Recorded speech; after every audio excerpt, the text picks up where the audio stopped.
बालक डेली की तरह आज भी हम लोग 8:30 में प्रैक्टिस करेंगे क्वेश्चंस साइंस का, है ना। और साइंस में बालक अभी हम लोग लाइट कर रहे थे, लाइट का क्वेश्चन प्रैक्टिस कर रहे थे। इसीलिए आज का जो हमारा गोल होगा, लक्ष्य होगा, वो होगा बालक प्रैक्टिस करना एसर्शन और रीजन का क्वेश्चन, है ना। इंपॉर्टेंट क्वेश्चन हम लोग प्रैक्टिस करेंगे, जिसका चांस है, जिस टाइप का क्वेश्चन आजकल आ रहा है सीबीएसई बोर्ड एग्जाम में, है ना, वो प्रैक्टिस करेंगे। हमेशा की तरह बालक हम जो है लाइव चैट में, जब ये वीडियो प्रीमियर हो रहा है, हम लाइव चैट में प्रेजेंट रहेंगे, देखेंगे कौन बच्चे कितना सही बना रहे हैं, है ना। तुम भी खुद से अपने आप को गाइड करना, अपने आप को देखना कि तुम कितना सही कर पा रहे हो। डे बाय डे तुम्हारा परफॉर्मेंस जो है बालक वो इंक्रीज हो रहा है कि नहीं हो रहा है। तो चलो स्टार्ट किया जाए, है ना। एकदम बारीकी से क्वेश्चन को बनाओगे, एकदम बारीकी से। फर्स्ट क्वेश्चन बालक स्क्रीन पर कुछ इस तरीके का है ना, तुम्हें अच्छे से दिख रहा है। और यहाँ पर देखो बालक, ये एसर्शन है और ये इस स्टेटमेंट का रीजन है, एसर्शन का रीजन है। तो इसमें से चार ऑप्शन में से कौन सा ऑप्शन ट्रू है? Both A and R are true and R is the correct explanation of A. मतलब कि अगर ये दोनों सही है और स्टेटमेंट ए का अगर आर करेक्ट एक्सप्लेनेशन है तो ऑप्शन नंबर ए टिक कर दोगे। Both A and R are true but R is not the correct explanation of A. मतलब कि दोनों स्टेटमेंट सही तो है बट आर जो है ना, इसका करेक्ट एक्सप्लेनेशन नहीं है, तो तुम बी टिक कर दोगे। A is true but R is false, अगर ये स्टेटमेंट सही है, ये गलत है, तो ऑप्शन नंबर सी टिक कर दोगे। और डी में बालक होगा कि A is false but R is true, अगर ये फॉल्स हो, है ना, ये फॉल्स हो, ए फॉल्स हो और आर अगर ट्रू हो तो ऑप्शन नंबर डी टिक कर दोगे। इसी तरीके से सॉल्व करना होता है। तो इस क्वेश्चन का आंसर जल्दी से कमेंट में करोगे। चलो अब हम बताते हैं, बहुत बच्चे किए होंगे कमेंट इसका। Refractive index has no unit, बिल्कुल बालक, रिफ्रैक्टिव इंडेक्स जो है इसका कोई यूनिट नहीं है। रिफ्रैक्टिव इंडेक्स एक यूनिटलेस क्वांटिटी है। क्यों है? क्योंकि बालक ये रेशियो है। अगर इसका दोनों डेफिनेशन देखा जाए, एंगल से रिलेटेड देखा जाए डेफिनेशन, तो sine I by sine R, है ना। तो इसको तुम इसका वैल्यू निकालो या इसका वैल्यू निकालो, डिग्री में या जैसे भी निकालो, ये तो ऊपर नीचे जो भी अगर यूनिट आएगा भी तो कैंसिल हो जाएगा। उसी तरीके से एक तुम पढ़े थे स्पीड ऑफ लाइट के कॉन्सेप्ट में, है ना, मीडियम 1 मीडियम 2 करके। तो नीचे भी स्पीड, ऊपर भी स्पीड ऑफ लाइट आएगा रिफ्रैक्टिव इंडेक्स के फॉर्मूला में, नीचे भी स्पीड ऑफ लाइट आएगा, तो मीटर पर सेकंड दोनों ऊपर नीचे आएगा, दोनों कैंसिल हो जाएगा। तो ये बात तो बचवा बिल्कुल सही है, ये तो बात जो है ना वो बिल्कुल सही है। कौन सा बात भैया?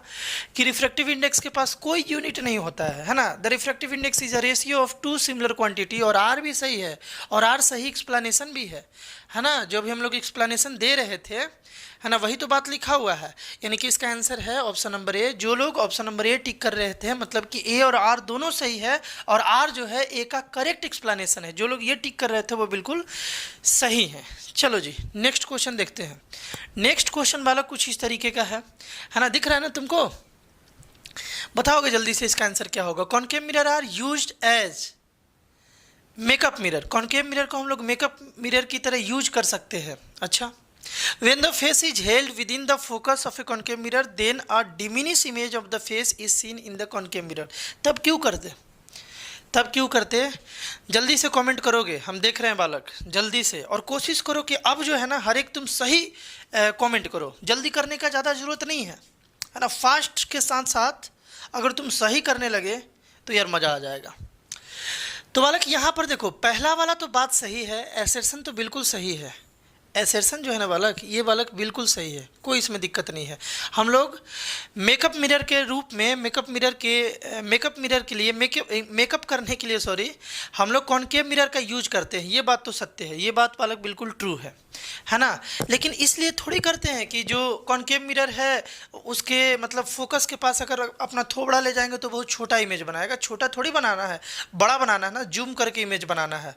तो ये गलत है, आर जो है ये बालक गलत है। तो कौन सा ऑप्शन सही होगा? A is true but R is false. R जो है यहाँ पर फॉल्स है। इमेज बड़ा बनाएगा तभी तो बढ़िया से मेकअप हो पाएगा, है कि नहीं है? थोबड़ा एकदम इतना बड़ा हो जाएगा, आराम से जितना पुताई करना है करते रहो। नेक्स्ट क्वेश्चन, इसका आंसर क्या होगा? The height of N object is always considered positive. Height जो है ऑब्जेक्ट का, उसको हमेशा हम लोग पॉजिटिव लेते ही हैं, है ना। आगे, an object is always placed above the principal axis in the upward direction, क्योंकि हम लोग हमेशा जब न्यूमेरिकल्स वगैरह बना रहे होते हैं या रे डायग्राम शो करते हैं, ऑब्जेक्ट को हमेशा हम लोग प्रिंसिपल एक्सिस को ऊपर रखते हैं, और प्रिंसिपल एक्सिस के ऊपर जिसको भी रखते हैं वाला को उसका हाइट क्या होता है, पॉजिटिव होता है। तो जो लोग इसका ऑप्शन नंबर डी टिक कर रहे थे बिल्कुल वो लोग सही नहीं है। ऑप्शन नंबर ए जो लोग सही कर रहे थे वही बिल्कुल सही है ना। ए भी सही है, आर भी सही है, और आर जो है वो करेक्ट एक्सप्लेनेशन है ए का। इस क्वेश्चन का आंसर दो बालक, जल्दी से ट्राई करो पहले। Light travels faster in glass than in air. Light जो है वो ग्लास में फास्टर ट्रेवल करेगा एयर के कंपेयर में। अच्छा जी, ऐसा बात है क्या? Glass is denser than air, glass जो है वो डेंसर है एयर से। जो लोग बालक इसका ऑप्शन नंबर डी टिक कर रहे हैं या डी करने का सोच रहे हैं वो बिल्कुल सही है, वो बालक बिल्कुल सही है, क्योंकि ए यहाँ पर गलत स्टेटमेंट है। लाइट ग्लास में थोड़ी फास्टर ट्रैवल करेगा, लाइट बालक एयर में फास्टर ट्रैवल करेगा। जितना डेंसर मीडियम आएगा लाइट का स्पीड उतना घटते चला जाएगा, है ना। तो लाइट जो है कहाँ फास्टर ट्रैवल करेगा, एयर में। पहला स्टेटमेंट गलत है। Glass is denser than air, और ग्लास जो है एयर से डेंसर होता है, ये तो सब कोई जानता है। इसीलिए भाई आर ट्रू है, रीजन यहाँ पर ट्रू है, और जो एसर्शन है ना वो बालक फॉल्स है, एसर्शन जो है वो फॉल्स है। नेक्स्ट क्वेश्चन बालक ट्राई करोगे। It is not possible to see a virtual image by eye. Virtual image को आई से देखना पॉसिबल नहीं है। क्या ये सही बात है? क्या हम लोग वर्चुअल इमेज को नहीं देख पाते हैं? अच्छा जी। दूसरा, द रेज, यहाँ पर बोला जा रहा है the rays that seem to emanate. Emanate मतलब बालक निकलना, इमेनेट का मतलब निकलना, है ना। इस तरीके से सोचोगे कि यहाँ से निकलने का बात हो रहा है। The rays that seems to emanate from a virtual image, मतलब कि जो हम लोगों को दिखता है वर्चुअल इमेज से रे आते हुए, do not in fact emanates from the in facts. In facts मतलब रियलिटी में, देखो इनफैक्ट्स मतलब रियलिटी में, इमेनेट्स फ्रॉम द इमेज मतलब कि जो वर्चुअल इमेज से रे आते हुए दिखता है वो सही में वर्चुअल इमेज से रे नहीं आता है, ये यहाँ पर रीजन है। तो इसका क्या आंसर दोगे?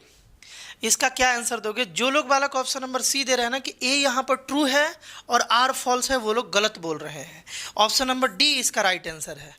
ऑप्शन नंबर डी बालक इसका राइट आंसर है, क्योंकि देखो वर्चुअल इमेज को तो यार हम लोग आराम से देखते हैं, कोई दिक्कत नहीं है। तो ये बात गलत है कि it is not possible to see a virtual image, यहाँ पर ए गलत है और आर जो है ना बाबू वो ट्रू है। रीजन यहाँ पर सही है, ये बात सही है कि जो वर्चुअल इमेज से रे आता है ना, वर्चुअल इमेज से जो भी रे आ रहा है, मतलब जो दिख रहा है, सॉरी, वर्चुअल इमेज से जो रे आते हुए दिख रहा है वो सही में वर्चुअल इमेज से नहीं आ रहा है। बात ये होता है, बात क्लियर है ना। नेक्स्ट क्वेश्चन बालक क्या करोगे यहाँ पर? मिरर फार्मूला जो है can be apply to a plane mirror. Mirror formula क्या प्लेन मिरर में अप्लाई हो सकता है? बड़ा इंपॉर्टेंट है, ये PYQ है, CBSE का आया हुआ है ना।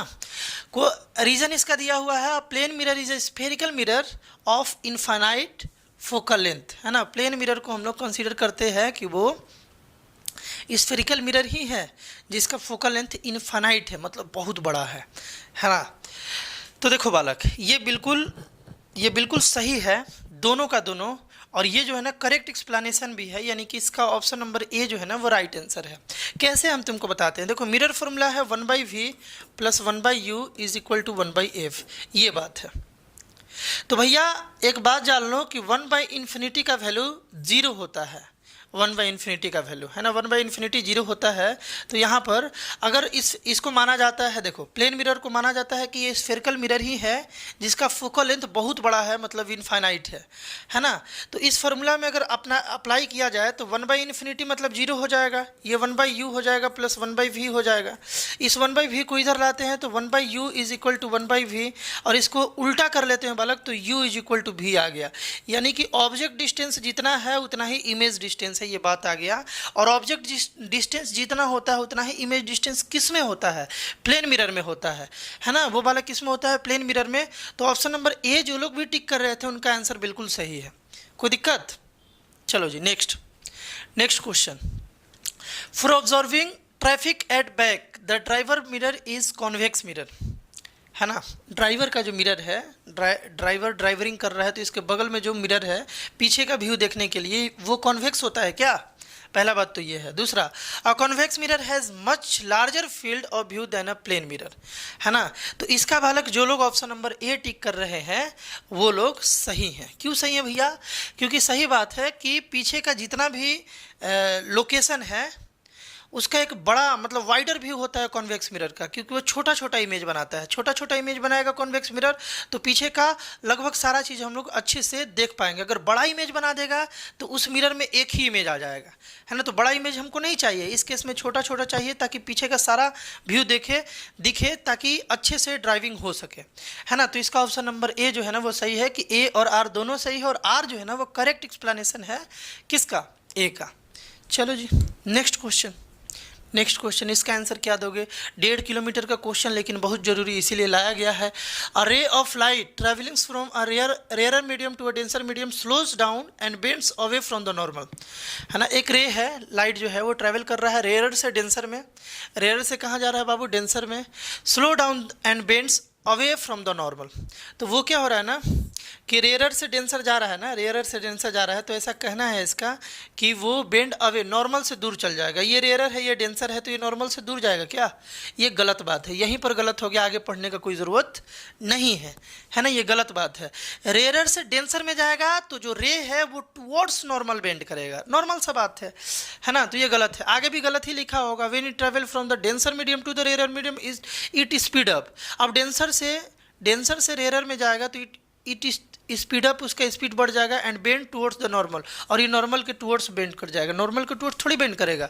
डेंसर से रेयरर जाएगा तो नॉर्मल से बालक अवे हो जाएगा, ये गलत स्टेटमेंट है। रीजन देखिए, the speed of light is higher in a rarer medium than a denser medium. R सही है ना। रेयरर मीडियम में स्पीड जो है बालक वो क्या होता है? हाई होता है, और डेंसर मीडियम में स्पीड जो है वो कम होता है। तो आर तो सही है ना। तो ये ऑप्शन नंबर डी इसका सही है कि ए गलत है, आर जो है वो सही है। कोई दिक्कत? नेक्स्ट बालक, दिक्कत कैसे हो जाएगा, मजाक थोड़ी है। इसका आंसर बताओ क्या होना चाहिए? The emergent ray is parallel to the direction of the incident ray. Emergent ray जो है तुम लोग जरूर पढ़े होगे, आई होप। ऐसा यहाँ पर देखो, एक बालक किस तरीके से लाइट इंसिडेंट करता है ना, रेयरर टू डेंसर। ये मान लो रेयरर है, ये ग्लास स्लैब है, तो ये बालक ये बेंड कर जाएगा नॉर्मल की तरफ बेंड कर जाएगा, है ना, क्योंकि रेयरर से डेंसर आ रहा है। इस तरीके से ये यहाँ आया। अब की बार देखो, डेंसर से रेयरर जा रहा है तो बालक ये क्या हो जाएगा? अवे फ्रॉम द नॉर्मल हो जाएगा।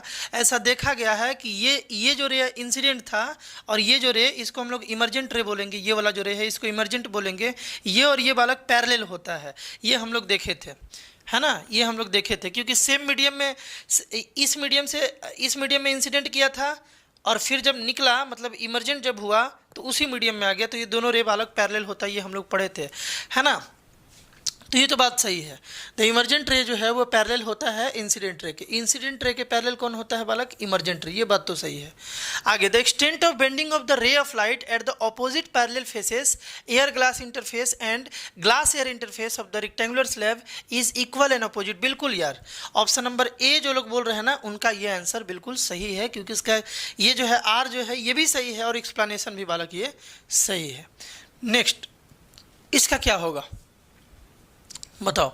अ ray passing through the centre of curvature of a concave mirror after reflection is reflected back along the same path. सही बात है भैया, है कि नहीं है? देखो, जैसे ये है, ये कौन सा मिरर था भैया? कॉनकेव मिरर था, ठीक है। यहाँ पर अगर ये सेंटर रखा जाए तो इस तरीके से जो रे आता है रिफ्लेक्शन के बाद फिर वापस उसी डायरेक्शन में चला जाता है, बिल्कुल ये सही बात है। अच्छा जी, the incident ray fall on the mirror along the normal to the reflecting surface. मतलब इस केस में क्या हो रहा है कि जो इंसिडेंट रे है ना वो नॉर्मली फॉल कर रहा है रिफ्लेक्टिंग सरफेस पर। ये इसका करेक्ट एक्सप्लेनेशन है कि नहीं है? बिल्कुल है बालक, बिल्कुल है।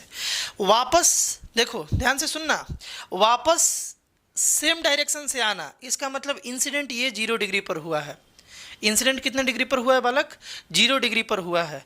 0 डिग्री किससे? नॉर्मल से, है ना। नॉर्मल से बालक कितने डिग्री पर? 0 डिग्री पर, यानी कि नॉर्मल पर ही ये फॉल किया है, क्योंकि तभी वो सेम पाथ पीछे जा सकता है। वैसे बैक सेम डायरेक्शन में, मतलब कि जिस डायरेक्शन से आया था उसी डायरेक्शन में अपोजिट होकर के वो पास उसी समय कर सकता है जब वो नॉर्मली फॉल करे। तो यानी कि जब देखो कॉनकेव मिरर है और अगर ये सेंटर से रे ऐसे जाता है तो ये बोला जाता है कि कैसे है बालक, नॉर्मली फॉल कर रहा है, मिरर पर वो नॉर्मली फॉल कर रहा है यानी 90 डिग्री पर फॉल कर रहा है। इसका ऑप्शन नंबर ए सही है, ए और आर दोनों ट्रू है और आर जो है वो करेक्ट एक्सप्लेनेशन है ए का। नेक्स्ट क्वेश्चन बताओ। नेक्स्ट क्वेश्चन बालक, the centre of curvature is not a part of the mirror. Centre of curvature जो है वो मिरर का पार्ट नहीं है, it lies outside it's reflecting surface, है ना, वो उसके रिफ्लेक्टिंग सरफेस के बाहर लाई करता है। सही बात है। देखो ये मिरर है तो मिरर जो है वो सेंटर के मतलब इस मिरर का जो रिफ्लेक्टिंग पार्ट है इसे तो बाहर ही है ना, ये तो मिरर का तो पार्ट नहीं है सेंटर। सही बात है। B number, the reflecting surface of the spherical mirror forms a part of sphere. Reflecting surface जो है स्फेरिकल मिरर का वो क्या बनाता है बालक, part of sphere, this sphere has a centre.